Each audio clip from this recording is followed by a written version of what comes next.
পিতার সম্পত্তিতে মহিলাদের কোনো অধিকার ছিল না, ভাইয়ের সম্পত্তিতে মহিলাদের কোনো অধিকার ছিল না। মহিলা মানেই হচ্ছে ভোগের সামগ্রী, ভোগের সামগ্রী হিসেবে ব্যবহার করতাম। আবার যখন মন বলতো ওটাকে ছেড়ে ফেলে দিত। এভাবে করে নারীদের মর্যাদা এমন নিচু স্তরে চলে যায়, ওই মুহূর্তে রব্বুল আলামিন তার হাবিবকে এই মক্কা নগরীতে কোরআনের বার্তা দিয়ে পাঠিয়ে দিলেন। বলেন সুবহানাল্লাহ।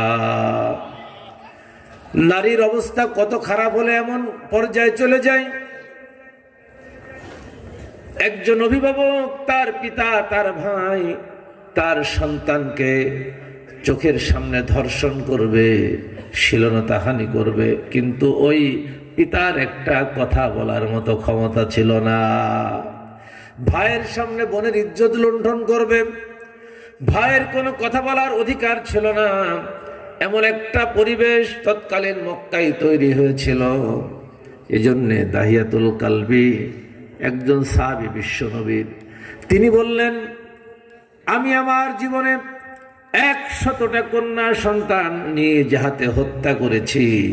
সর্বশেষ যেই কন্যা সন্তানটিকে হত্যা করেছি সেটা আর কেউ নাই, সেটা হচ্ছে আমার নিজের মেয়ে। দাহিয়াতুল কালবি বললেন, আমার মেয়ে যখন বড় হচ্ছিল, আমি মনে মনে ভাবলাম আমার মেয়ে যৌবনে পদার্পণ করবে, আর আমার সামনে মক্কার ওই দুশ্চরিত্র শাসক গোষ্ঠীর ছেলেরা আমার মেয়েকে ধর্ষণ করবে, আমার মেয়েকে ভোগের সামগ্রী হিসেবে ব্যবহার করবে। আমি দাহিয়াতুল কালবি বেঁচে থাকা অবস্থায় আমার মেয়ের উপরে এই অত্যাচার হবে, আমি মেনে নিতে পারবো না। তার চাইতে আমার কন্যাকে আমি বড় হওয়ার আগেই তাকে মেরে ফেলে দেব। মা মেয়েটাকে বড় করেছেন। মেয়েটা এখন পিতামাতাকে চেনে, কথা বলতে পারে, আব্বা আব্বা বলে ডাক দেয়, দৌড়াদৌড়ি করে তার স্ত্রীর কাছে। দাহিয়াতুল কালবি বলছে, আমার স্ত্রী, মেয়েকে সাজিয়ে দাও, আমি মেয়েকে নিয়ে বাইরে বেড়াতে যাব। মা বললেন, ছোট মেয়েকে নিয়ে কেন তুমি বাইরে বেড়াতে যাব? দাহিয়াতুল কালবি বলছে, আমার মেয়ের চেহারা কত সুন্দর, দেখুন আমাকে আব্বা আব্বা বলে ডাকে, আমার কাছে দৌড়ে দৌড়ে আসেন, আমার দাড়ি ধরে আমার মেয়ে খেলা করে, আমার খুব ভালো লাগে, আমি আমার মেয়েকে নিয়ে একটু বাইরে যাব, তুমি কোনো দুশ্চিন্তা করো না, তুমি কোনো ভয় করো না। মা মেয়েটাকে সাজিয়ে দিয়েছেন। মেয়েটাকে নিয়ে হাঁটতে হাঁটতে দূর মরুভূমির মধ্যে চলে গিয়েছে। দূর মরুভূমিতে যাওয়ার পরে এবার পিতা মেয়েকে হত্যা করার জন্য একটা গর্ত খনন করা শুরু করে দিল। গর্ত খনন করতেছেন। মেয়ে বলছে, বাবা কেন তুমি গর্ত খনন করছো? কোনো কথা বলে না। রাসূলুল্লাহ সাল্লাল্লাহু আলাইহি ওয়াসাল্লাম হাদিসের মধ্যে লিখেছেন, দাহিয়াতুল কালবি গর্ত খনন করার সময় মরুভূমির বালু যখন তার দাড়িতে এসে দাড়িগুলো নষ্ট করে দিচ্ছিল, মেয়েটা এসে দাড়ি থেকে বালিগুলো সরিয়ে ফেলছিল, পিতার মুখে চুমু দিচ্ছিল, বলছিল, বাবা তুমি কেন এত কষ্ট করতেছো, কেন তুমি গর্ত করতেছো? দাহিয়াতুল কালবি কোনো কথার জবাব দেয় নাই। এভাবে করে যখন গর্তটা খনন করা হয়ে গেল, দাহিয়াতুল কালবি বলছে, আমি আমার মেয়েটাকে ধরলাম, দূর থেকে আষাঢ় মেরে ওই গর্তের মধ্যে আমি ফেলে দিলাম।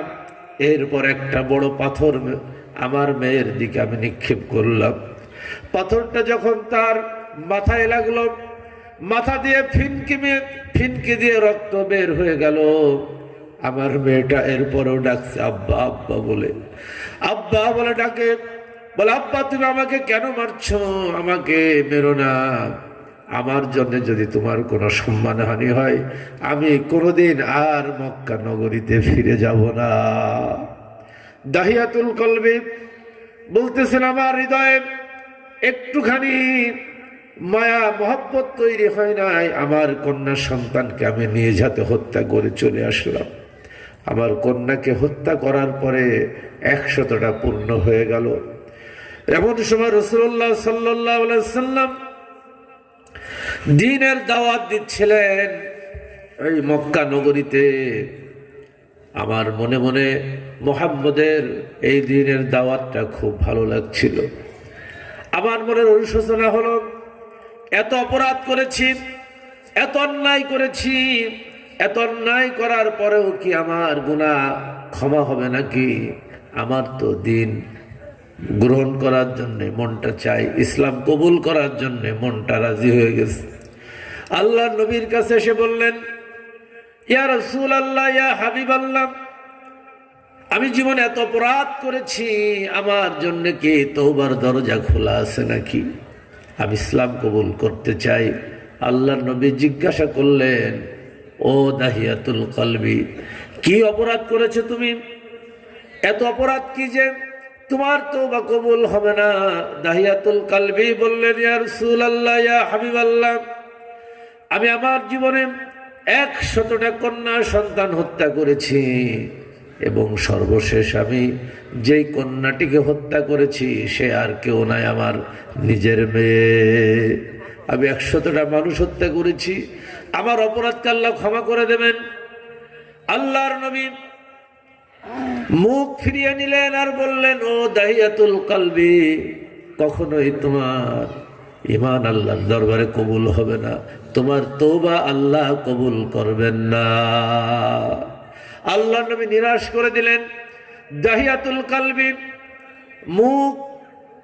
মনটা মরা হয়ে দুশ্চিন্তা করতে করতে তিনি আল্লাহ নবীর কাছ থেকে বের হয়ে গেলেন। এমন সময় আল্লাহ রাব্বুল আলামিন আরশে আজিম থেকে জিবরিল আমিনকে পাঠিয়ে দিলেন। জিবরিল আমিনকে পাঠিয়ে দিয়ে বললেন, ও জিবরিল আমিন, আমার নবীকে শুনিয়ে দাও, দাহিয়াতুল কলবি আল্লাহর কাছে যেই তওবা করেছে, যেভাবে ফিরে এসেছে, আল্লাহ রাব্বুল আলামিন তার তওবা কবুল করে নিয়েছে। সুবহানাল্লাহ।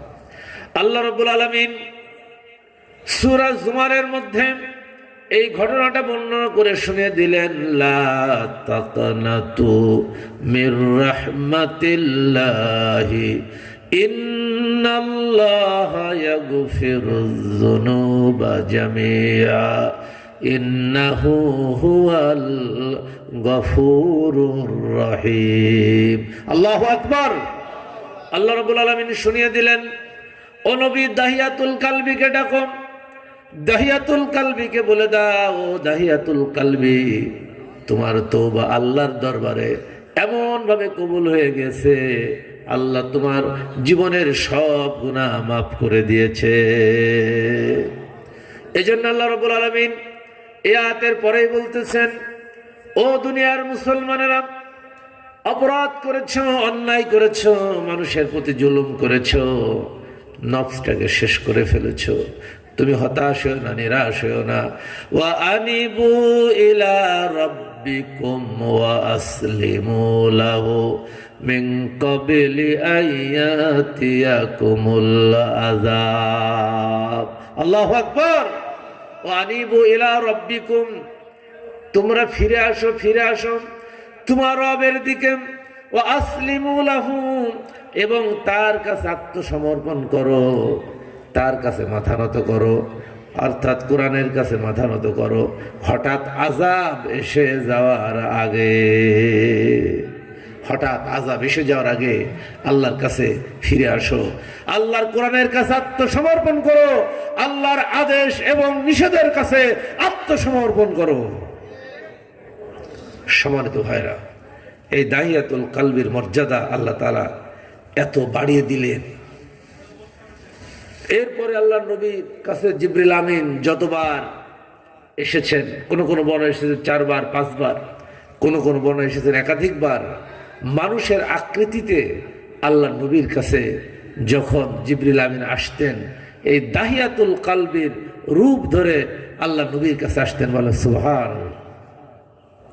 সম্মানিত ভাইরা, এই ভাই কথা বলেন না, আপনারা কি করেন? এখানে নিরিবিলি কাজ করলে করেন না, কথা বলেন না। অন্যদিকে চলে যান, ডিস্টার্ব করবেন, ইশারায় কাজ করবেন। সম্মানিত ভাইয়ের আমার, বন্ধুরা আমার,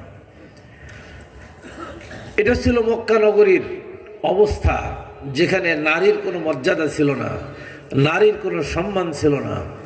আল্লাহ তাআলা সূরা আন-নিসা অবতীর্ণ করার মাধ্যমে নারীর মর্যাদাকে প্রতিষ্ঠিত করে দিলেন, বলে সুবহানাল্লাহ। এই জন্য নারীর আমাদের একটা অংশ 50-50, কোনো ক্ষেত্রে পুরুষের চাইতে নারীরা বেশি।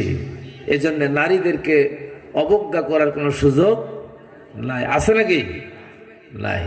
নারীরা যদি ভালো হয়ে যায়, মায়েরা যদি ভালো হয়ে যায়, তাহলে সমাজ ভালো হয়ে যাবে, জাতি ভালো হয়ে যাবে। জোরে বলে ঠিক কিনা? আল্লাহ রাব্বুল আলামিন এই সূরাতুন নিসা 59 নম্বর আয়াত আমাদেরকে বললেন, ইয়া আইয়ুহাল্লাযীনা আমানু আতিউল্লাহ ওয়া আতিউর রাসূলা ওয়া উলিল আমরি মিনকুম। ওহে তোমরা যারা ঈমান এনেছ, কাদেরকে ডাকলেন? বলেন, কাদের ডাকলেন? ওহে তোমরা যারা ঈমান এনেছ। কোরআনুল কারিমে এই যে কোরআন, আল্লাহ তাআলা 89 বার এই একই শব্দ দিয়ে মুমিনদেরকে সম্বোধন করেছেন। সুবহানাল্লাহ। কতবার? 89 বার।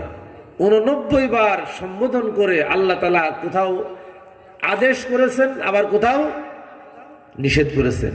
কিছু আছে পজিটিভ ওয়ার্ক, যেগুলো করলে সওয়াব হবে, যেগুলো করলে কি হবে? সওয়াব হবে, নেক কাজ, ভালো কাজ। আবার কিছু কিছু বলেছেন, নিষেধ করেছেন, যেগুলো হচ্ছে বদ কাজ, যেগুলো হচ্ছে খারাপ কাজ, তার থেকে বিরত থাকলে কি হবে? সওয়াব হবে। সম্মানিত ভাইরা, এখানে আল্লাহ রাব্বুল আলামিন মুমিনদেরকে সম্বোধন করলেন। তাহলে মুমিন কারা এটা জানার দরকার আছে না নাই? আছে। মুমিন কারা এই ব্যাপারে কোরআন এবং হাদিসে আল্লাহ তাআলা কোরআনে স্পষ্ট করেছেন, আবার হাদিসে রাসূল সাল্লাল্লাহু আলাইহি সাল্লাম স্পষ্ট করে দিয়েছেন, নাকি দেন নাই? দিয়েছেন। সমস্ত হাদিসগুলোর সার নির্যাস জমহুরুল উলামায়ে কেরাম ঈমানকে 3টা ভাগে ভাগ করেছেন। কয়টা ভাগে? অর্থাৎ 3টা শর্ত ঈমানের। কয়টা শর্ত? 1 নম্বর হচ্ছে মৌখিক স্বীকৃতি।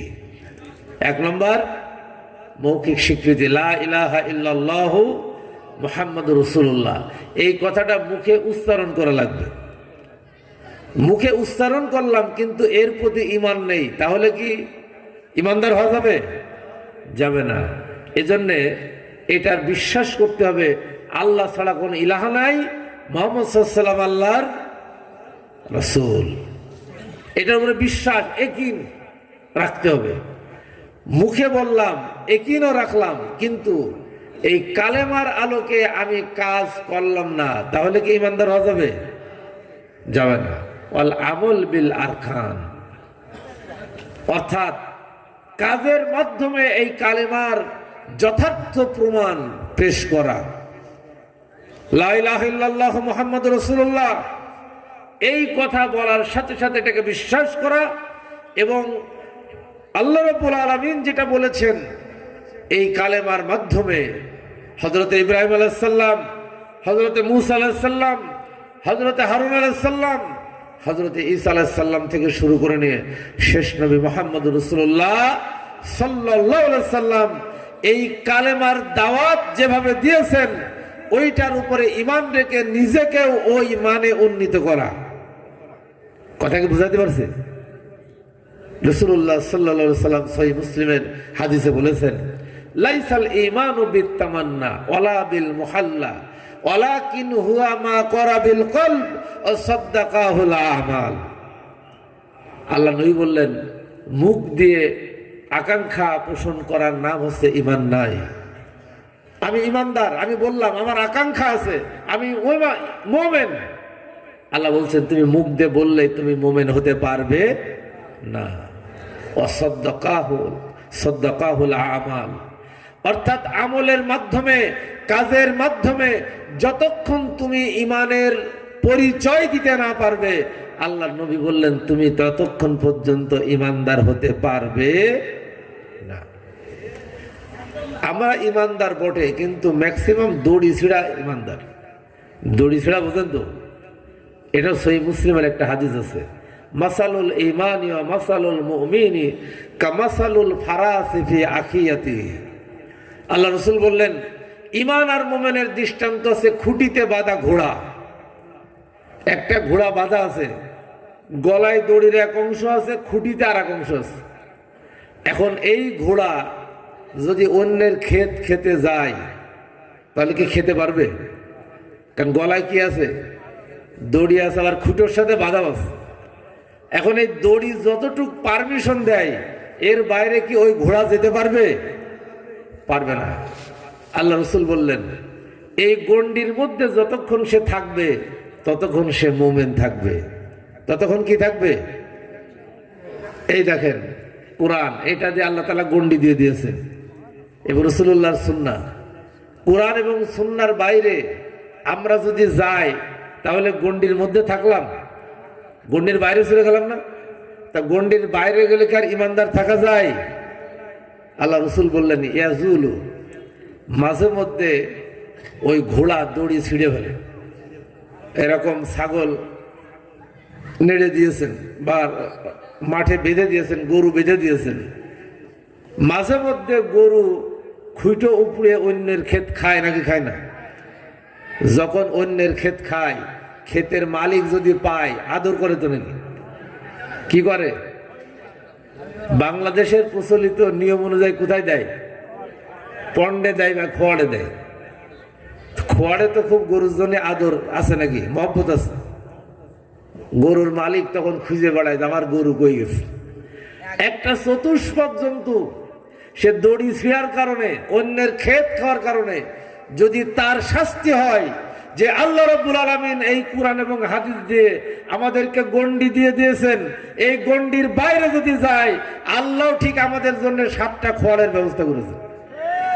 কয়টা খোয়াড় নাম মনে আছে? 7টা জাহান্নামের নাম মনে আছে? এটা জাহান্নামের স্তর, জাহান্নামের স্তর। এক একটা জাহান্নামের শাস্তি এক এক রকম, একই এলাকার মধ্যে, একই পাড়া, একই মহল্লা। জান্নাত হবে একই মহল্লা। আল্লাহ যদি জান্নাতে নিয়ে যায়, এই যে স্টেজে যারা বসে আছে, আল্লাহ যদি সবাইকে জান্নাতে দেয়, আল্লাহ সবাইকে জান্নাত নসিব করুন, বলো না আমিন। এখন সবার আমল কি একরকম হবে? যার আমল ভালো তারও যে জান্নাত দিল, যে কোনো রকম টেনে টুড়িয়ে জান্নাতে গিয়েছে, তারও যদি একই রকম জান্নাত দেয়, তো এটা কি জাস্টিস হবে? এই জন্য আল্লাহ তাআলা 8টা জান্নাত রেখেছেন। কয়টা স্তর আছে? 8টা। আর জাহান্নামের স্তর কয়টা? 7টা। জাহান্নাম, লাজা, হুতামা, সাইর, সাকার, জাহিম এবং হাবিয়া। সম্মানিত ভাইরা, দেখেন আল্লাহ রাসূল কি সায়েন্টিফিক ব্যাখ্যা দিলেন, কি দৃষ্টান্ত দিলেন। আল মুমিনু ইয়াসহু সুম্মা ইয়ারজু ইলাল ঈমান, যে মাঝে মধ্যে মুমিন দড়ি ছিঁড়ে গণ্ডির বাইরে চলে যাবে। এরকম গণ্ডির বাইরে যা মুমিন আছে না নাই? বরং হিসেব করে দেখবেন দড়ি ছিঁড়া মুমিনই বেশি। আল্লাহর নবী বললেন মুমিন দড়ি ছেড়বে, মুমিন গণ্ডির বাইরে চলে যাবে, তবে প্রকৃত মুমিন যে গণ্ডির বাইরে গেলে বেশিক্ষণ সে গণ্ডির বাইরে থাকবে না। ওয়াল মুমিনু ইয়াসহু সুম্মা ইয়ারজু ইলাল ঈমান, মুমিন ভুল করবে, ভুল করার পরে যখন সে ভুল বুঝতে পারবে 1 সেকেন্ডও দেরি করবে না, সাথে সাথে সে ইমানের মধ্যে ঢুকে পড়বে। সুবহানাল্লাহ। তাহলে আমরা ইমানের মধ্যে থাকতে রাজি আছি তো? আল্লাহ রাব্বুল আলামিন এবার ইমানের সংজ্ঞা দিয়েছেন। দেখুন, মুমিনের পরিচয় দিয়েছেন, ইন্নামাল মুমিনুনা আল্লাযীনা ইযা যুকিরাল্লাহু ওয়াজিলাত কুলুবুহুম ওয়া ইযা তুলিয়াত আলাইহিম আয়াতুহু যাদাতুহুম ঈমানা ওয়া আলা ربهم يتوكلون وأقيموا الصلاة الله رب العالمين وأقيموا الصلاة ومما رزقناهم ينفقون أولئك هم المؤمنون حقا الله أكبر আল্লাহ রাব্বুল আলামিন বললেন মুমিন তো তারাই, ঈমানদার তো তারাই, ইযা যুকিরাল্লাহু ওয়াজিলাত কুলুবুহুম, যখন আল্লাহর স্মরণ হয়, আল্লাহর স্মরণ হলে অন্তরটা ভীত সন্তুষ্ট হয়ে যায়। এই আয়াতের ব্যাখ্যায় মুফাসসিররা বলেছেন, আপনি একটা অন্যায় কাজ করার জন্য বের হয়েছেন, ভাইয়ের সম্পদ নিজের নামে জাল দলিল করে লিখে নেওয়ার জন্য বের হয়েছেন। হঠাৎ করে আপনার মনে হলো এই অন্যায়, এটা তো অন্যায় কাজ, ভাইয়ের জমি দখল করে নেওয়া, জাল দলিল করা, এটা কি ভালো কাজ না অন্যায় কাজ? কথা বলেন না কেন? ভালো কাজ না অন্যায় কাজ? আমাদের এলাকায় তো নাই এরকম যে ভাইয়ের জমি ভাই ফাঁকি দেয়, আছে? বোনের জমি ভাই ফাঁকি দেয়, আছে না? আছে। এটা হিসেব করে দেখলে তো প্রত্যেক গ্রামে ভরি ভরি আছে। এখন আপনি চিন্তা করলেন যে ভাইয়ের জমি ফাঁকি দিয়ে নেব, কাম করতে গেছেন ভাইয়ের জমি ফাঁকি দেওয়ার জন্য, জাল দলিল করে দখল করে নেবেন, এই নিয়ে গেছেন। আপনার হঠাৎ স্মরণ হয়েছে এটা তো আল্লাহ নিষেধ করেছেন। কে নিষেধ করেছেন? আপনি যদি এইটার স্মরণ হওয়ার সাথে সাথে ওই কাজ থেকে ফিরে আসতে পারেন, আল্লাহর কোরআন বলছে ওয়াজিলাত কুলুবুহুম, তার অন্তর ভীত সন্তুষ্ট হয়েছে, যার কারণে সেই অন্যায় কাজটা সে করে না। আপনি ব্যভিচার করার জন্য বের হয়েছেন, সুযোগ পেয়েছেন ব্যভিচার করবেন। এখন তো ব্যভিচার করার জন্য তার বেশি তো যা লাগে না, যা লাগে নাকি? হাতের মুঠে আছে অন্যায় অপকর্ম, এগুলো হাতের মুঠে আছে না? আপনার অবারিত সুযোগ আছে, কিন্তু আপনি চিন্তা করলেন এটা তো আল্লাহ তাআলা নিষেধ করেছেন। আমি যদি অন্যায় কাজ করি আদালতে আখিরাতে আমাকে জাহান্নামের আগুনে পুড়তে হবে, এই বিশ্বাস অন্তরে আসার পরে আপনি যদি ওই কাজ থেকে ফিরে আসেন, আল্লাহর কোরআন বলছে ওয়াজিলাত কুলুবুহুম, তার অন্তর ভীত সন্তুষ্ট হয়েছে, এই অন্যায় কাজ আর সে করে না। সহিহ বুখারীর হাদিসের মধ্যে রাসূলুল্লাহ সাল্লাল্লাহু আলাইহি সাল্লাম বলছেন, বনি ইসরায়েলের 3 যুবক বের হয়েছিল, সফরে বের হয়েছিল। হঠাৎ মেঘ আসলো, বৃষ্টি নেমে গেল। বৃষ্টি থেকে বাঁচার জন্য পাহাড়ে একটা গুহার মধ্যে ঢুকলো। ওই গুহার মধ্যে ঢোকার সাথে সাথে প্রচন্ড ঝড় এসে একটা পাথর ওই গুহার মুখে এসে গুহাটার মুখ বন্ধ হয়ে গেল। এখন গুহার মধ্যে 3 জন যুবক, বের হওয়ার কোনো রাস্তা নাই, তাদের কাছে কোনো খাবার নাই, কতদিন বাঁচতে পারবে? খুব জোর কয়েকদিন বাঁচবে, এরপরে মারা যাবে। 3 যুবক চিন্তা করলেন এখন কি করা যায়, আমাদের কাছে তো খাবার নাই, আমাদের ডাক তো কেউ শুনবে না, কারণ তখন তো আমাদের মতো এখন মোবাইল ছিল না। কেউ মোবাইল ছিল? আমাদের কথা তো কেউ শুনবে না, আমরা তো মারা যাব। 3 যুবক এবার চিন্তা করলেন আমরা আমাদের জীবনে যে ভালো কাজগুলো করেছি, এই ভালো কাজের কথা একটু আমরা স্মরণ করি। আল্লাহ রাব্বুল আলামিন যদি চাই তাহলে এই ভালো কাজের বিনিময়ে এই বিপদ থেকে আমাদেরকে উদ্ধার করে দিতে পারে। জোরে বলেন ঠিক কিনা? 3 যুবক এবার জীবনে কত ভালো কাজ করেছ, কি ভালো কাজ করেছ, এইটা নিয়ে তারা চিন্তা করতে লাগলো। এর মধ্যে এক যুবক বলছে, আমার জন্য একটা সুযোগ এসেছিলাম, আমার চাচাতো বোনের সাথে ব্যভিচার করার সুযোগ এসেছিল। আমার চাচাতো বোন অত্যন্ত সুন্দরী চেহারা ছিল, আমি তার সাথে ব্যভিচার করার জন্য আমি তার শরীরের উপর উঠলাম, ব্যভিচার করব। এমন সময় আমার বোন বলল, ইত্তাকুল্লাহ, আল্লাহকে তুমি ভয় করো। যখন আমার কানে শব্দটা এসেছে, আমি সাথে সাথে আমার চাচাতো বোনের শরীর থেকে আমি নিচে নেমে এসেছি। আল্লাহর ভয়ে আমি ব্যভিচার করি নাই। রব্বুল আলামিন, আমি তোমার ভয়ে ভীত হয়ে অন্যায় কাজ থেকে নিজেকে বিরত রেখেছিলাম। রব্বুল আলামিন, আমি যদি এই কাজটা তোমার সন্তুষ্টির জন্য করে থাকি, তাহলে তুমি তো হাকামুল হাকিমিন, সকল ক্ষমতার মালিক তুমি। তুমি আমাদেরকে এই পাহাড়ের গুহা থেকে বের করার রাস্তা বের করে দাও। যুবক এই যে একটা ভালো কাজ করেছে, আল্লাহকে ভয় করেছে, আল্লাহ তার কথা শুনেছেন। যেন বলেন ঠিক কিনা?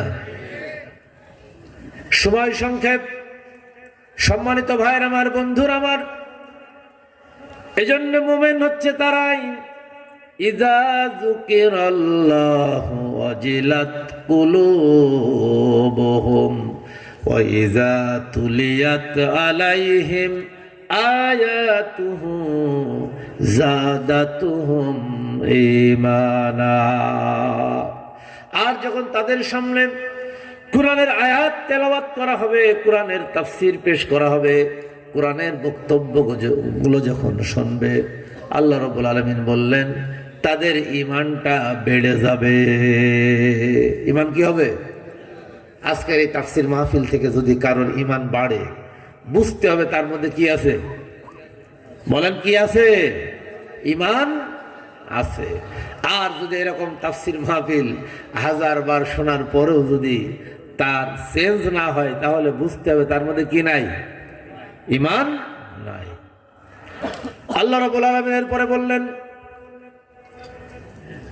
আল্লাযীনা ইউকিমুনাস সালাতা ওয়া মিম্মা রাযাকনাহুম ইউনফিকুন। আরো 3টা শর্ত দিয়েছেন ঈমানের। আর একটা শর্ত, যারা নামাজ কায়েম করেন, অর্থাৎ নামাজ বাধ্যতামূলক ভাবে আদায় করে। কিভাবে আদায় করে? আমরা কি বাধ্যতামূলক ভাবে আদায় করি? মন চাই পড়ি, না চাই পড়ি না। আর এখন দাদা অনেক বুড়ো হয়ে গেছে, সে যদি নামাজ না পড়ে তাহলে কেমন দেখায়? আমরা এখন ইয়াং আছি, যুবক আছি, আমরা একটু বুড়ো টুড়ো হই, দাড়িটা পাকুক, তারপরে মসজিদের দিকে যাও। আমাদের দেশে এরকম অবস্থা আছে না নাই? আছে। এটাকে নামাজ কায়েম বলে? নামাজ কায়েম অর্থ হচ্ছে নামাজ বাধ্যতামূলক, আজানের সাথে সাথে সব কাজ বাদ দিয়েছে, মসজিদের দিকে ধাবিত হতে হবে যারা নামাজ কায়েম করে। এখন নামাজ তো হয়ে গেছে, আমাদের দেশে বিভিন্ন ভাবে বিভক্ত হয়ে গেছে নামাজ, এক একজন এক এক ভাবে পড়ে। এতে কোনো আপত্তি নেই, তবে এই ক্ষেত্রে আপত্তি যে আমি যেটা পড়ি এটাই সঠিক, আর অন্য যারা অন্য রকম পড়ে এটা বেঠিক। এই কথাটা সঠিক নাই। কারণ রাসূলুল্লাহ সাল্লাল্লাহু আলাইহি ওয়াসাল্লাম নামাজ আদায় করেছেন যখন যেভাবে, যে সাহাবী যেভাবে দেখেছেন সেইভাবেই সে নামাজের প্র্যাকটিস করেছে। জোরে বলেন ঠিক কিনা? অথচ এইটা নিয়ে আমাদের দেশে লেটোলেটি মারামারি আছে না নাই?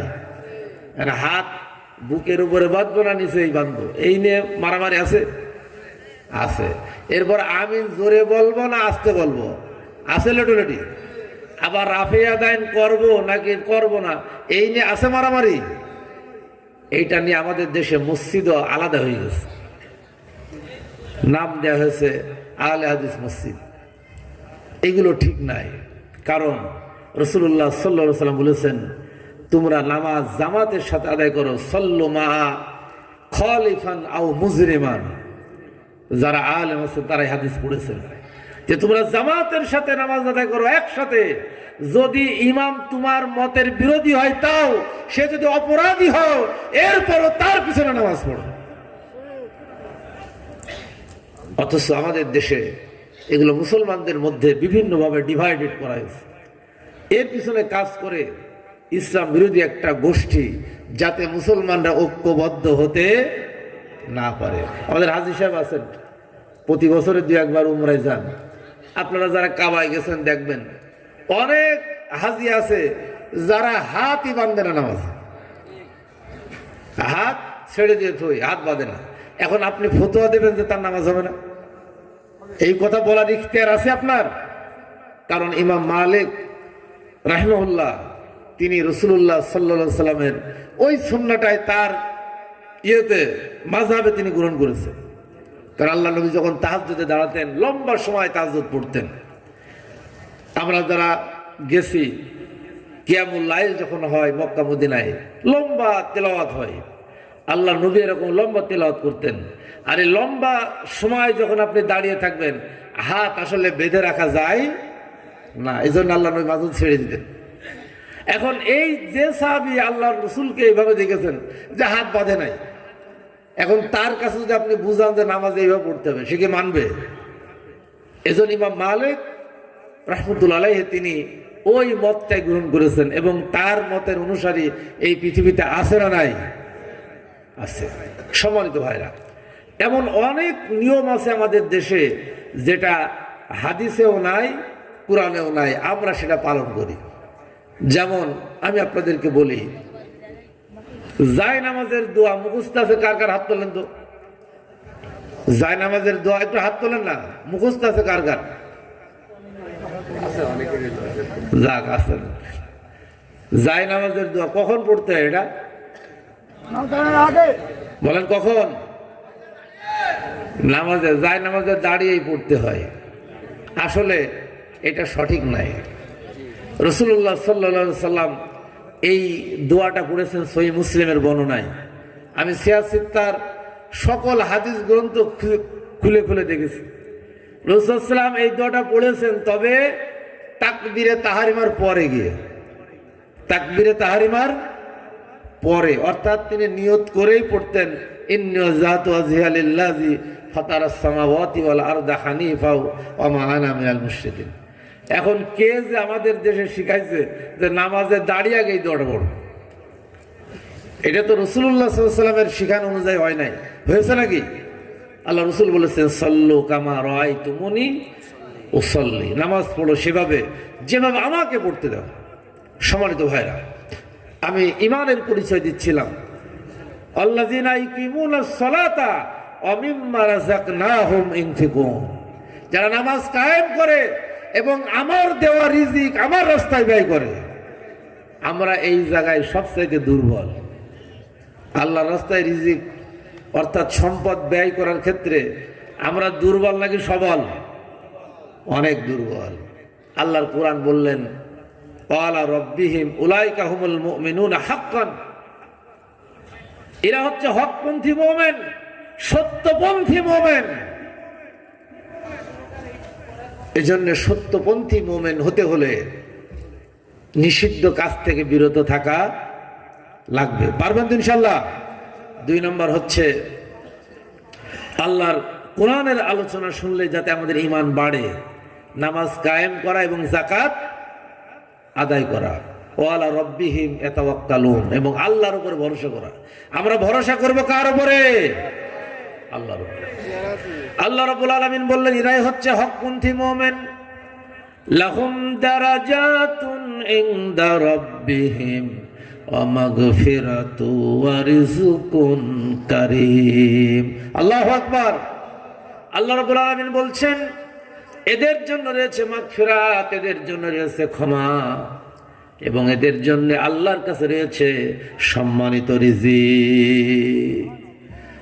আবার আল্লাহ রাব্বুল আলামিন সূরা হুজুরাতের 15 নম্বর আয়াতে মুমিনের পরিচয় দিচ্ছেন, ইন্নামাল মুমিনুনা আল্লাযীনা আমানু বিল্লাহি ওয়া রাসূলিহি সুম্মা লাম ইয়ারতাবু ওয়া জাহাদু বিআমওয়ালিহিম ওয়া আনফুসিহিম ফি সাবিলিল্লাহ উলাইকা হুমুস সাদিকুন। আল্লাহু আকবার। মুমিন তো তারাই, আল্লাহ বলছেন মুমিন তো তারাই যারা আল্লাহর উপর ঈমান এনেছেন, রাসূলের উপর ঈমান এনেছেন, এবং ঈমান আনার পরে আর কোনো সন্দেহ পোষণ করে নাই, ফাঁসির রশি দিয়ে ঝুলিয়ে শহীদ হয়ে গেছে, নির্মমভাবে তাকে শহীদ করা হয়েছে। জুলুম করা হয়েছে, অত্যাচার করা হয়েছে, আল্লাহর কোরআন বলছে, এরপরেও তারা ইমানের ব্যাপারে কোনো সন্দেহ পোষণ করে নাই। এরকম ইমানদার আমাদের দেশে আছে না নাই? আল্লাযীনা ইউকিমুনা আল্লাযীনা ইনফিকুনা ফি সাবিলিল্লাহি, আল্লাহ এরপরে বলছেন যারা আল্লাহর রাস্তায় সম্পদ ব্যয় করে, জীবন ব্যয় করে, অর্থাৎ জান দিয়ে মাল দিয়ে আল্লাহর রাস্তায় জিহাদ করে, আল্লাহ কোরআন বলছে উলাইকা হুমুস সাদিকুন, ইমানের দাবিতে এরাই সত্যবাদী। এতক্ষণ আমি আপনাদের সামনে কোরআন হাদিসের আলোকে মুমিন কারা, ইমানদার কারা, এই বিষয়টা কথা বলেছি। কারণ আল্লাহ রাব্বুল আলামিন এই আয়াতে সম্বোধন করেছেন মুমিনদেরকে, ইয়া আইয়ুহাল্লাযীনা আমানু আতিউল্লাহ ওয়া আতিউর রাসূল, তোমরা আল্লাহর আনুগত্য করো, রাসূলুল্লাহর আনুগত্য করো, ওয়া উলিল আমরি মিনকুম, এবং তোমাদের যারা দায়িত্বশীল, যারা নেতা, তাদের আনুগত্য করো। কয়জনের আনুগত্য করতে বলেন আল্লাহ? বলেন কয়জন? এক হচ্ছে আল্লাহ, আল্লাহর আনুগত্য হচ্ছে কোরআনের আনুগত্য। কার আনুগত্য? এই কোরআনকে মেনে নেওয়ার অর্থই হচ্ছে আল্লাহর আনুগত্য, হাদিসকে মেনে নেওয়ার অর্থই হচ্ছে রাসূলুল্লাহর আনুগত্য। আর আল্লাহর কোরআন, রাসূলুল্লাহর সুন্নাহকে প্রতিষ্ঠা করার জন্যে যেই সমস্ত দায়িত্বশীল আমাদের আছে, তারা যেই নির্দেশ করে, আদেশ করে, ওটা মেনে নেওয়া হচ্ছে নেতার আনুগত্য। আল্লাহ রাব্বুল আলামিন সূরা জুমারের 55 নম্বর আয়াতে এই কোরআনের আনুগত্য সম্পর্কে স্পষ্ট করে দিয়েছেন, আত্তাবিউ আহসানা মা উনজিলা ইলাইকুম মির রাব্বিকুম মিন ক্বাবলি আইয়াতিয়াকুমুল আযাবু বাগতাতান ওয়া আনতুম লা তাশউরুন। আল্লাহু আকবার। আত্তাবিউ, তোমরা সকলে মিলে মেনে নাও। কে বলছেন? এটা আদেশ সূচক ক্রিয়া। সকলে মিলে মেনে নাও। আহসানা মা উনজিলা ইলাইকুম মির রাব্বিকুম, যেটা সর্বোত্তম কিতাব তোমাদের উপরে নাজিল করা হয়েছে। আমাদের উপরে সর্বোত্তম কিতাব নাজিল করা হয়েছে, তার নাম কি? বলেন, তার নাম কে? আল্লাহ রাব্বুল আলামিন বললেন কোরআনকে মেনে নাও। মিন ক্বাবলি আইয়াতিয়াকুমুল আযাবু বাগতাতান, হঠাৎ আযাব এসে যাওয়ার আগে আমার নাজিল করা কোরআনকে তোমরা মেনে নাও। মানতে হবে কাকে? বলেন কাকে? কোরআনকে মানলে কার মানা হবে? আল্লাহর মানা, আল্লাহর মানা হবে। এই আয়াতের তাফসিরে মুফাসসিররা লিখেছেন, যদি কেউ কোরআন না মেনে মৃত্যুবরণ করে, কোরআনের আইন অস্বীকার করে মৃত্যুবরণ করে, আল্লাহর কোরআন বলছে, মুফাসসিররা লিখেছেন, মরার সাথে সাথে তার উপর আযাব শুরু হয়ে যাবে। কবর পর্যন্ত নেওয়ার প্রয়োজন হবে না, কারণ এটা কোরআনের আয়াত। কার আয়াত? কোরআনের আয়াত। বাণী কার? আল্লাহর বাণীকে মিথ্যা আজ পর্যন্ত কেউ কি মিথ্যা প্রমাণ করতে পেরেছে? পারে নাই। আল্লাহর কোরআন বলছে, কিয়ামত পর্যন্ত যদি তোমরা চেষ্টা করো, এই কোরআনের একটা সূরা, একটা আয়াত তোমরা রচনা করতে পারবে না। সুতরাং জীবনের সকল ক্ষেত্রে কোরআনকে মেনে নেওয়া লাগবে। রাজি আছে কিনা?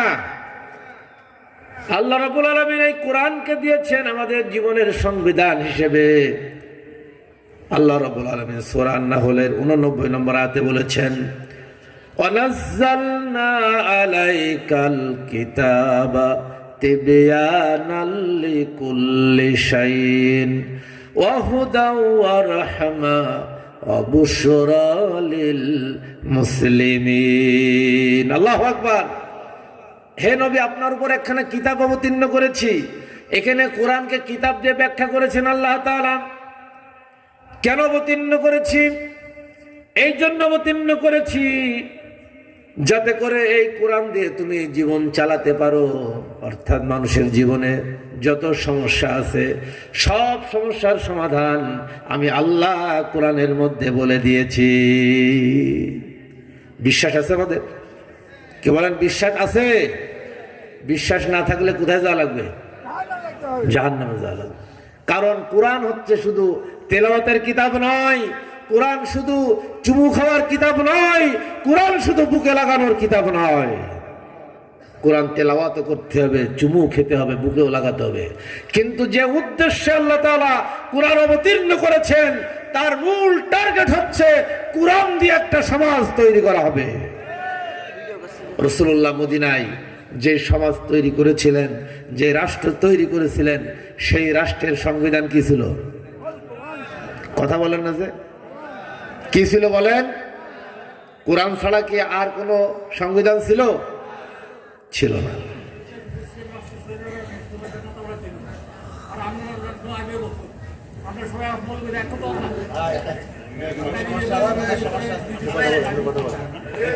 আচ্ছা, মাথায় সমস্যা থাকলে একটু ঠিক করেন। আমি দলিল ছাড়া তো কথা বলছি, আমি যা বলি দলিল দিয়ে বলি, বলার চেষ্টা করি। সম্মানিত ভাইরা,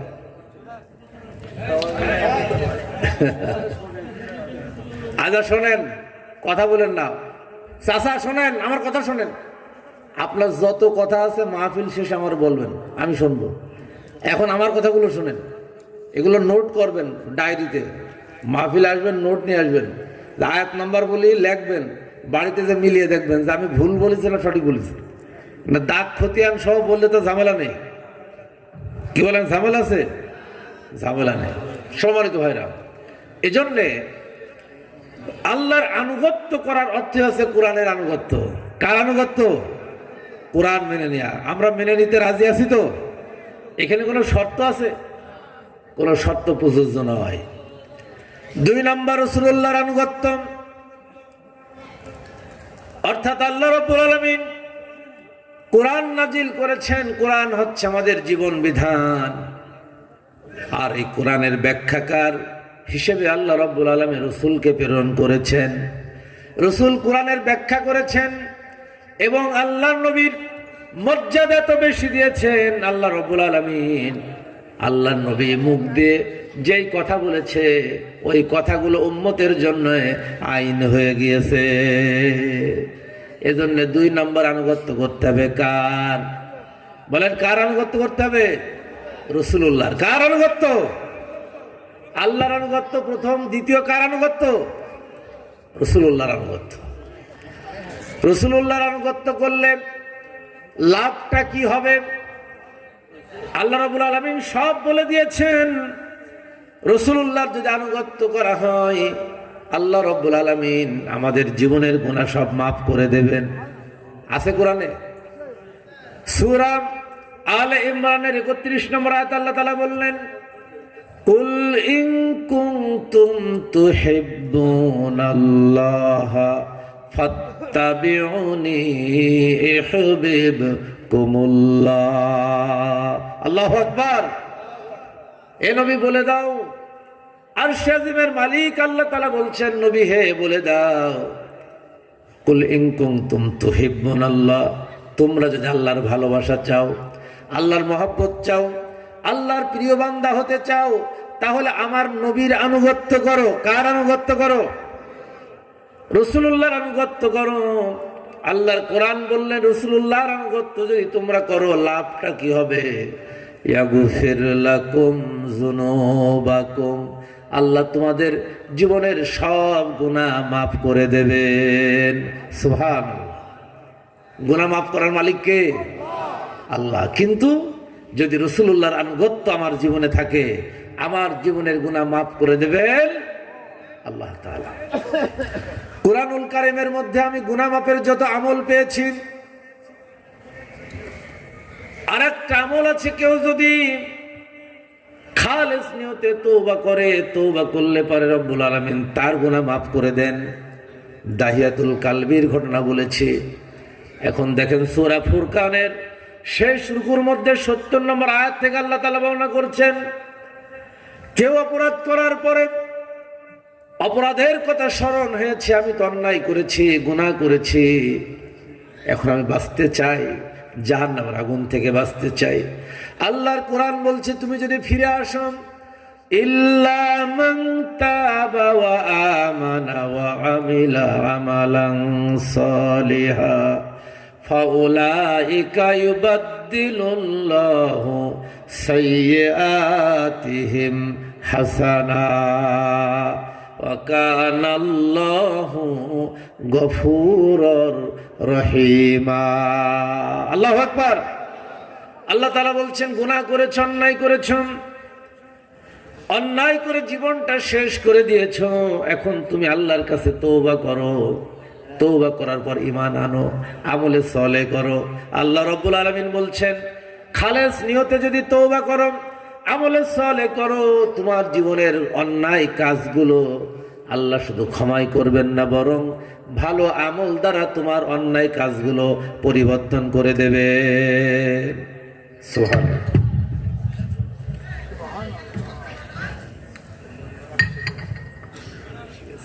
আগে বলবেন না কেন? হ্যাঁ, এখন কটা বলবো?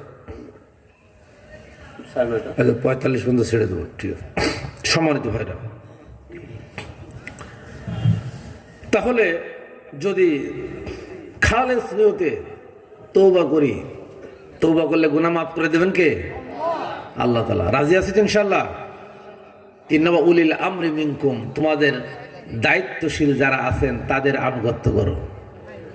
দায়িত্বশীলদের কি করো? আনুগত্য করো। এটা ফরজ নাকি নফল? ফরজ। সাহাবীদের জীবনে এরকম অসংখ্য ঘটনা ঘটেছে। একজন হাবশী গোলামকে নেতা বানিয়ে দিয়েছেন রাসূলুল্লাহ সাল্লাল্লাহু আলাইহি সাল্লাম।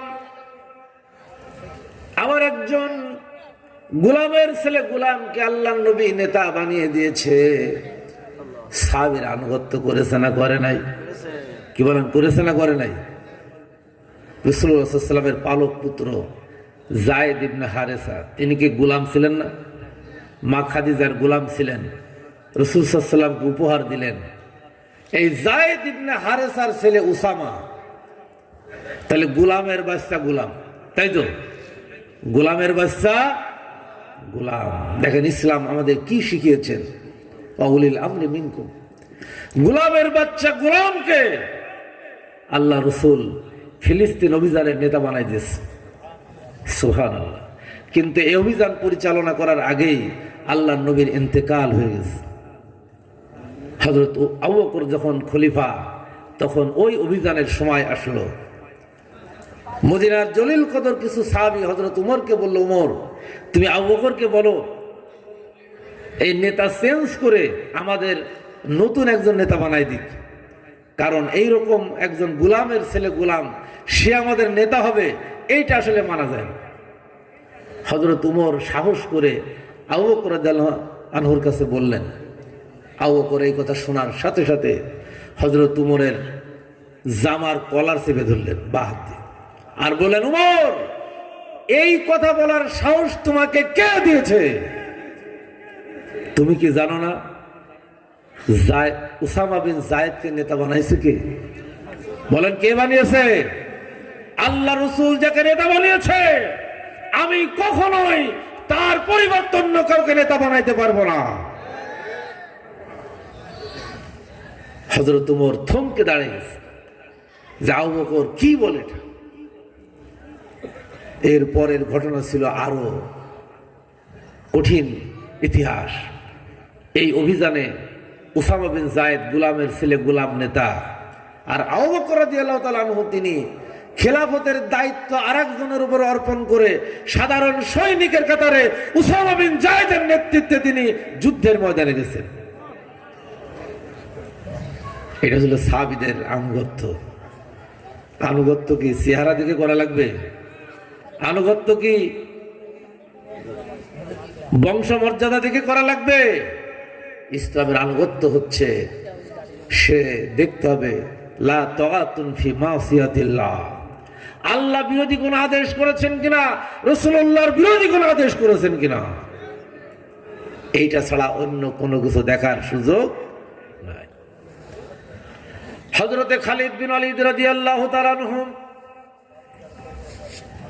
প্রধান সেনাপতি রাসূলুল্লাহ সাল্লাল্লাহু আলাইহি সাল্লামের হযরতে আবু বকরের সময় প্রধান সেনাপতি, উমরের সময় প্রধান সেনাপতি, যতটা যুদ্ধে গেছে প্রত্যেকটা যুদ্ধে বিজয়ের বেশে ফিরে এসেছে।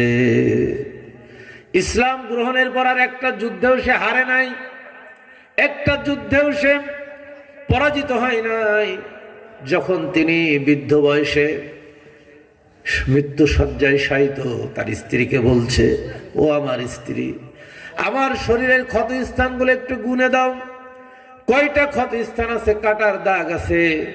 স্ত্রী বলছে, ও খালিদ বিন ওয়ালিদ, মৃত্যু শয্যায় শায়িত তোমার তো আমি অনেক আগের থেকে চিনি, কারণ তোমার সাথে আমার ঘর সংসার। তোমার শরীরের এমন কোনো জায়গা নাই যেই জায়গায় কোনো কাটার চিহ্ন নাই। কয়টা গুনবো? তখন খালিদ বিন ওয়ালিদ বলছে, দেখো আমি যতটা যুদ্ধে গেছি প্রত্যেকটা যুদ্ধে যাওয়ার আগে আমি আল্লাহর কাছে দোয়া করতাম, আল্লাহ আমাকে তুমি শহীদের মৃত্যু দিও, কিন্তু আল্লাহ আমার কপালে শহীদ লেখে নাই। কারণ শাহাদাতের ফয়সালা হয় কোথা থেকে? বলেন কোথা থেকে হয়? আসমান থেকে হয়। আমি আজকে মৃত্যুর মুখোমুখি দাঁড়িয়ে এই বৃদ্ধ বয়সে মৃত্যুর প্রহর গুনছি, অথচ আমি চেয়েছিলাম শহীদ হব, আল্লাহ আমার সেই দোয়া কবুল করেন নাই। যখন প্রত্যেকটা যুদ্ধে তিনি বিজয় হয়ে আসছেন, সৈনিকদের মনে ধারণা হয়েছে যুদ্ধে যে আমরা জিতি সব খালিদের অবদান। আসলে কি খালিদের অবদান নাকি? কার অবদান? কার? যুদ্ধে বিজয় দেন কে? আল্লাহ বিজয় দেন। হযরত উমর যখন এই কথা শুনলেন, একটা চিরকুট লিখে পাঠিয়ে দিলেন। পাঠিয়ে দিয়ে বললেন, খালিদ, এখন থেকে তুমি সাধারণ সৈনিকের কাতারে দাঁড়িয়ে যুদ্ধ করবে। আমরা যদি হতাম কি বলতাম? যে মানি না খলিফার আদেশ, এরকম মনে করতাম না? শুধু একটা চিরকুট লিখে দিয়েছে। কারণ খলিফা মনে করলেন সৈনিকরা যদি এই ধারণা পোষণ করে তাহলে আল্লাহর সাথে শিরক হয়ে যায়, কারণ বিজয়ের মালিক হচ্ছেন আল্লাহ। এটা খালিদের কোনো কৃতিত্ব না। খালিদ বিন ওয়ালিদ যখন চিঠিটা পাইলেন, পাওয়ার সাথে সাথে প্রধান সেনাপতির যে যুদ্ধের পোশাক ছিল, পোশাকটা তিনি খুলে ফেললেন। খুলে ফেলে যার নাম লিখে দিয়েছেন তার গায়ে পরিয়ে দিয়ে বললেন, ও ভাই, এখন থেকে আমি সাধারণ সৈনিক, তবে আমি ওয়াদা দিচ্ছি প্রধান সেনাপতি থাকা অবস্থায় এই তরবারি বাতিলের বিরুদ্ধে যেভাবে ব্যবহার হয়েছিল, আমার জীবন যতক্ষণ আছে ততক্ষণ আপনার নেতৃত্বে এই তরবারি বাতিলের বিরুদ্ধে ঠিক সেইভাবে ব্যবহার হবে। এটা হচ্ছে মুসলমানদের ইতিহাস। এটা কি মুসলমানদের আনুগত্যের ইতিহাস। নেতৃত্বের পরিবর্তনের কারণে আনুগত্য পরিবর্তন করা যাবে। আউলিল আমরি মিনকুম, ইতিহাস থেকে শোনাচ্ছি, খলিফাতুল মুসলিমিন আমিরুল মুমিনিন এমন শাসক ছিলেন, তিনি মানুষের দুঃখ দুর্দশা দেখতেন। রাতের আধারে তিনি বের হয়েছেন, হঠাৎ একটা মহিলা কণ্ঠ যৌন উন্মোদনামূলক গান খলিফার কানে ভেসে আসছে। তিনি মনে মনে ভাবলেন, কোরআন দিয়ে রাষ্ট্র পরিচালনা করি, এই রাষ্ট্রে কে আবার অশ্লীল গান গায়। আস্তে আস্তে ঘরের কিনারে চলে গেছেন, কণ্ঠ এমন ভাবে ভেসে আসছে কোন যুবতী মহিলার কণ্ঠ হবে।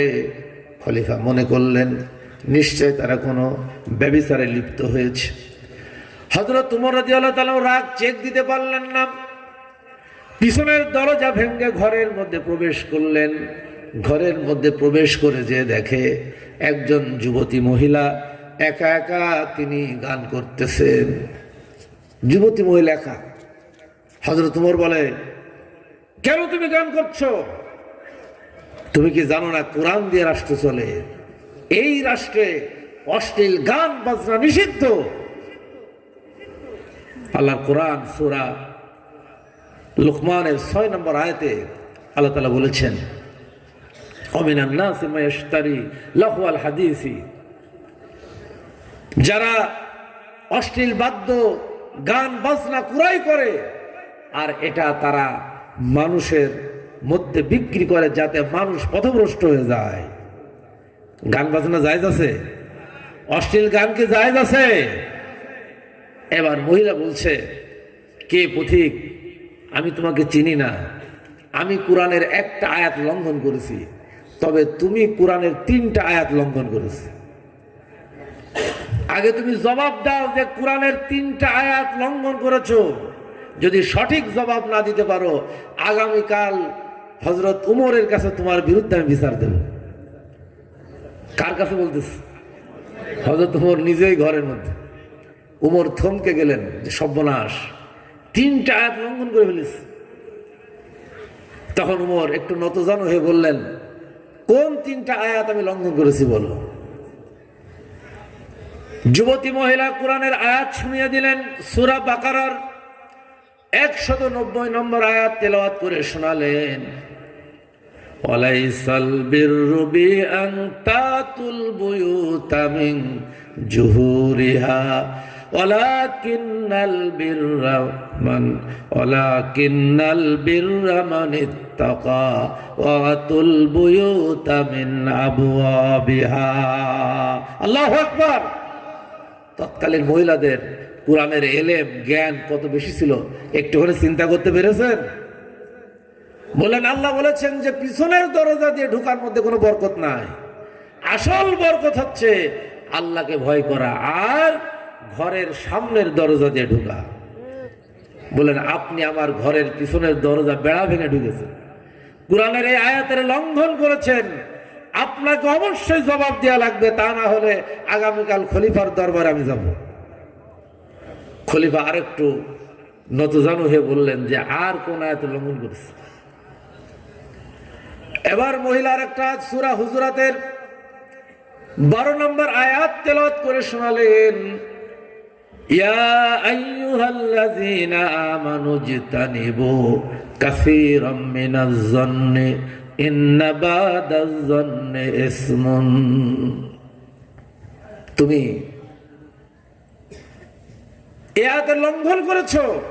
আল্লাহ বলছে যে ও হে মুমিনরা, ঈমানদাররা, খবরদার খবরদার, তোমরা একে অপরের দোষ অন্বেষণ করবে না, মানুষের গীবত করবে না। তুমি আমার ঘরে ঢুকেছো, তুমি মনে করেছো আমি কোন অপরাধের সাথে লিপ্ত আছি। তুমি যে অপরাধ করেছো, কোরআনের এই আয়াতের লঙ্ঘন করেছো, আমার ব্যাপারে তুমি অপবাদ দিয়েছো। হযরত ওমর আরেকটু হতবাক হলেন যে মহিলা বলে কি।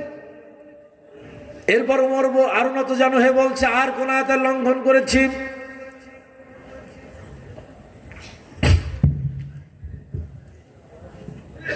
এবার যুবতী মহিলা বলেন,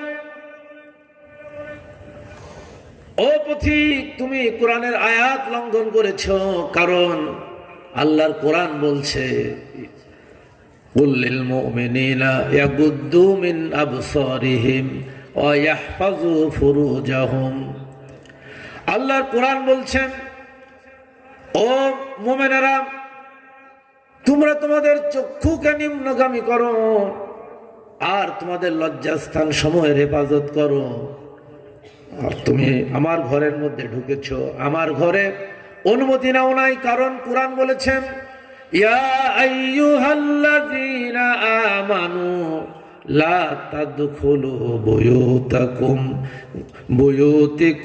গায়রা বুয়ুতাকুম হাত্তা তাস্তানিসু ওয়া তুসাল্লিমু আলা আহলিহা। ও ঈমানদাররা, তোমরা একে অপরের ঘরে প্রবেশ করো না যতক্ষণ না ওই ঘরের অধিবাসীকে তুমি সালাম দাও অথবা অনুমতি না নাও। যে তুমি অনুমতি ছাড়াই আমার ঘরের মধ্যে প্রবেশ করেছো, আমি একাকী মহিলা ঘরের মধ্যে আছি। হযরত ওমর এবার নতজানু হয়ে বললেন, হ্যাঁ আমি অপরাধগুলো করেছি, ঠিক আছে, তবে আমি জানতে চাই তুমি যে এই যে গান গাচ্ছিলে, যেই গানগুলো আল্লাহ নিষেধ করেছেন, কেন গাচ্ছিলে আমি তোমার মুখ থেকে শুনতে চাই। তখন মহিলা বললেন, ও পথিক, আমার এই প্রশ্নের জবাব জানার জন্য তুমি খলিফাতুল মুসলিমিন আমিরুল মুমিনিন হযরত উমরের কাছে যাও। কারণ আমার স্বামীর সাথে বিবাহ হয়েছে, বাসর হয়েছে। ওই দিন আমার স্বামী আমাকে ছেড়ে চলে গিয়েছে যুদ্ধের ময়দানে। আজকে 1 বছর পার হয়ে গেছে, আমার স্বামী এখনো আমার কাছে ঘুরে আসে নাই। আমি তো ব্যভিচার করতে পারি না, এই জন্য আমি রাতের আধারে আমি আমার স্বামীর অপেক্ষায় আছি, কখন আমার স্বামী আসবে। সেই স্বামীর অপেক্ষায় আমি এই গানগুলো গাইতেছিলাম। হযরত উমর তখন নিজেকে বড় অপরাধী বলে মনে হচ্ছিল। হযরত উমর বলছেন, আমার কাছে বড় অপরাধী মনে হলো। আমি তখন জিজ্ঞাসা করলাম, ঘটনা কি একটু খুলে বললাম। তখন ওই মেয়ে বলছেন, আমি কে পথিক, আমি তোমার চিনি না, জানি না। আমার বিবাহ হয়েছে মদিনার এক সম্ভ্রান্ত পুরুষের সাথে, নওজোয়ানের সাথে। যেদিন আমাদের অলিমা অনুষ্ঠান হলো, ওই অলিমা অনুষ্ঠানে গ্রামের সব লোকেরা, মদিনার সব লোকের এসেছে। আমার অলিমা অনুষ্ঠান শুরু হয়ে গেছে। এমন সময় খলিফার কাছ থেকে একটা চিঠি এসেছে। আমার স্বামীর কাছে চিঠি এসেছে, অমুক জায়গায় যুদ্ধ হচ্ছে, সেই যুদ্ধের ময়দানে তাকে যুদ্ধ করার জন্য যেতে হবে। আমার স্বামীর কাছে যখন এই চিঠি এসেছে, আমার স্বামী ওই অবস্থায় সাথে সাথে ব্যাগ গুছিয়ে নিয়ে বাড়ির সকলের কাছ থেকে বিদায় নিয়ে তিনি যুদ্ধের ময়দানে যাওয়ার জন্য প্রস্তুতি গ্রহণ করেছে। অভিভাবকরা, গ্রামের লোকেরা বলছে, তুমি 1 দিন থেকে যাও, 2 দিন থেকে যাও, প্রয়োজন আমরা খলিফার কাছে বলবো। কিন্তু আমার স্বামী বলল যে না, আল্লাহ তাআলা বলেছেন, আতিউল্লাহ ওয়া আতিউর রাসূল ওয়া উলিল আমরি মিনকুম, তোমরা আল্লাহর আনুগত্য করো, রাসূলুল্লাহর আনুগত্য করো, আর তোমাদের দায়িত্বশীলদের আনুগত্য করো। এখন তো আল্লাহ নাই, আল্লাহর রাসূল নাই, রাসূলের নায়েব হযরত উমর আছে। উমর যে আদেশ করেছেন, আমার জীবন চলে গেলেও এই আদেশের বাইরে আমি যেতে পারবো না। এই বলে আমার স্বামী যুদ্ধের ময়দানে চলে গিয়েছে। 1 বছর হয়েছে, আমার স্বামী এখনো বাড়ি ফিরে আসে না। হযরত উমর চিন্তায় পড়ে গেলেন, আমি তো অপরাধী। 1 বছর নববিবাহিতা স্ত্রী তার স্বামীকে পাই না। হযরত উমর এবার জিজ্ঞাসা করলেন, মা কোথায় আছে, কোন জায়গায় আছে, তুমি একটু তোমার স্বামীর ঠিকানাটা আমার কাছে লিখে দাও। খলিফা বাড়িতে গেলেন। বাড়িতে যাওয়ার পরে স্ত্রীর কাছে জিজ্ঞাসা করলেন, ও আমার স্ত্রী, আমি যদি কোথাও চলে যাই, কয় মাস তুমি অপেক্ষা করতে পারো আমার জন্যে? আমার স্ত্রীর সাথে সাথে কোরআনের আয়াত পড়ে শুনিয়ে দিলেন। সূরা নিসার 20 নম্বর আয়াত শুনে আমার স্ত্রী বললেন, লিল্লাযিনা ইউলুনা মিন নিসাইহিম ফাতারাব্বাসু আরবাআতা আশহুর, যে যদি তোমাদের স্ত্রী থেকে আলাদা থাকতে চাও, তাহলে তোমাদের জন্য 4 মাসের অবকাশ রয়েছে। কয় মাসের? স্ত্রী বললেন, আমি 4 মাস অপেক্ষা করব, কারণ কুরআন আমার 4 মাসের সুযোগ দিয়েছে। হযরত ওমর রাদিয়াল্লাহু তাআলা আনহু ওই সময় তিনি নোটিশ জারি করে দিলেন, যত সৈনিক যুদ্ধের ময়দানে থাকবে 3 মাস পর পর তারা ছুটি পাবে। বলেন সুবহানাল্লাহ। আর ওই যুবকের কাছে চিঠি লিখলেন, যুবক তুমি এক্ষুনি খলিফার সামনে এসে তুমি দেখা করো। যুবক ভয় পেয়ে গেল যে খলিফা শেষ করে দিচ্ছে। বুঝতে পারছি, কাহিনীটা ধরছি তো। আতিউল্লাহর উলিল আমরি মিনকুম, বক্তা দেরি করে আসতে, দেরি করে সমস্যা। সম্মানিত ভাইরা, যখন যুবক এই চিঠি পেল, তখন সেটা ভীত সন্তুষ্ট হয়ে গেল যে খলিফা আমার জরুরি তলব করছে। তখন খলিফা দরবারে যখন আসে, তখন খলিফা নিজে তার স্বামীকে সাথে করে নিয়ে ওই মহিলার বাড়িতে যে দিয়ে আসলেন, আর বললেন, সেদিন যে আমি এসেছিলাম, আমি হচ্ছে আমিরুল মুমিনিন। সুবহানাল্লাহ। এটা হচ্ছে আনুগত্যের শিক্ষা। আতিউল্লাহ আতিউর রাসূলা ওয়া উলিল আমরি মিনকুম, এই তিনটে কথা বলতে গিয়ে এই কথাগুলো আমি বলেছি। সম্মানিত ভাইরা, কোরআনের এই বর্ণনাগুলো, ইতিহাসের এই বর্ণনাগুলো আমাদের সোনালী অতীত। জোরে বলেন ঠিক কিনা? যদি আমরা বাংলাদেশকে সেই সোনালী রাষ্ট্রে পরিণত করতে চাই, তাহলে ফিরে আসতে হবে কার কাছে? বলেন, কার কাছে ফিরে আসতে হবে? সেই কোরআনের শাসন কায়েমের জন্য, কোরআনের সমাজ বিনির্মাণের জন্য আপনারা কে কে সামনের দিকে এগিয়ে আসতে